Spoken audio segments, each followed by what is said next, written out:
జై తెలంగాణ, జై భారత్. జగిత్యాల ఎమ్మెల్యే గారు రావాల్సింది గారికి ఇప్పుడు మన హరీష్ అన్న మాట్లాడుతారు. దయచేసి నేను మన వర్ధన్నపేట ముద్దు బిడ్డే రాకేష్ ఎడబుట్టాడు. ఎక్కడా? వంగపాడు. నేను ఒకటే మిమ్మల్ని అందరిని రిక్వెస్ట్ చేస్తున్నాను, మంచిగున్నది పొజిషన్. నేను గ్రాడ్యుయేట్లు మాట్లాడుతుంటే ఏం మాట్లాడుతున్నారు చెప్పండి మీరే. తీర్మాన మరణాల గురించి ఏం మాట్లాడుతాను? బ్లాక్ మెయిలర్ అనేది అంటారా? కాంగ్రెస్ వాళ్ళతో కూడా మాట్లాడండి. అబ్బో వీడు వస్తే మమ్మల్నే బొడికాయ కొత్తాడని అంటాను. ఒక 2-3 ఎమ్మెల్యేలు నాకు మాట్లాడిండు, వాడు రేపు మా దాంట్లో కూడా ఏలు పెడతాడు, నాకు కూడా వాటా ఇవ్వాలని అంటాడు. ఇక వీని గెలిపించుకుంటే మాకు తలకాయ రూపాయి అనేది ప్రతి ఒక్కరు భయపడతాడు. అంటే ఎండ్ల దందాలు చేసే మనిషి, బ్లాక్మెయిల్ చేసే మనిషి. అంతకుముందో మంచోడు ఎక్స్పోజ్ చేయండు. ఇప్పుడు సోషల్ మీడియా ద్వారా వారి చరిత్ర అంతా బయటకు వచ్చింది.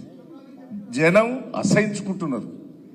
దయచేసి దీన్ని మన కార్యకర్తలు గ్రాడ్యుయేట్స్కు లీడ్ తీసుకొని పనిచేస్తే 80% ఓట్లు పడతాయి, 80% పడతాయి. ఒక్కటే నిమిలం కోరేది, వాళ్ళని పలకరియండి. హైదరాబాద్లో ఉన్నా ఇంకెక్కడున్నా ఫోన్లు చేసి రాండి అని మీరు పలకరించి తీసుకొచ్చి ఓటేయించే బాధ్యత తీసుకోండి. ఎవరైనా ఏంటంటే వారి మీద వ్యతిరేకత ఉంటుంది. మనం స్పందన లేకపోతే ఇష్టం ఉన్నట్టు ఎత్తాడు. దాన్ని మనం విట్లేజ్ చేసుకుని ఏర్పాటు చేయాలి. దయచేసి నేను ఇదొక మంచి, రేపు ఏమైందంటే మనకు రేపు ఈడ ఎమ్మెల్యేస్ లేరు.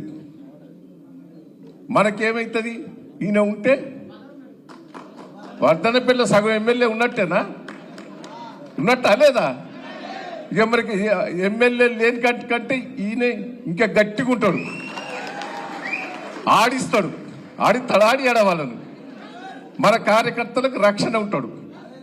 చిన్నది ఏదన్నా ప్రాబ్లం అయితే ఇమ్మీడియట్లీ వాళ్తాడా లేడా? దయచేసి నేను ఒక్కటే రిక్వెస్ట్ చేస్తున్నా, ఇది మనకు బాగా అడ్వాంటేజ్ తీసుకోవాలి. ఎమ్మెల్యే లేడు అనేది ఇక తీసేద్దాం. గెలుస్తాడు, 100% గెలుస్తాడు. కార్యకర్తలు జిద్దుగా ఈ 3 రోజులే మనకున్నది.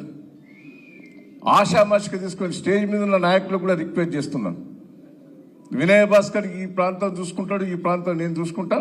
దయచేసి మనకు రసమయ్య బాలకిషన్ కూడా వచ్చిండు, ఆయన కూడా ఉత్సాహపరుస్తాడు అందరినీ. ఆయన టీం కూడా వచ్చింది.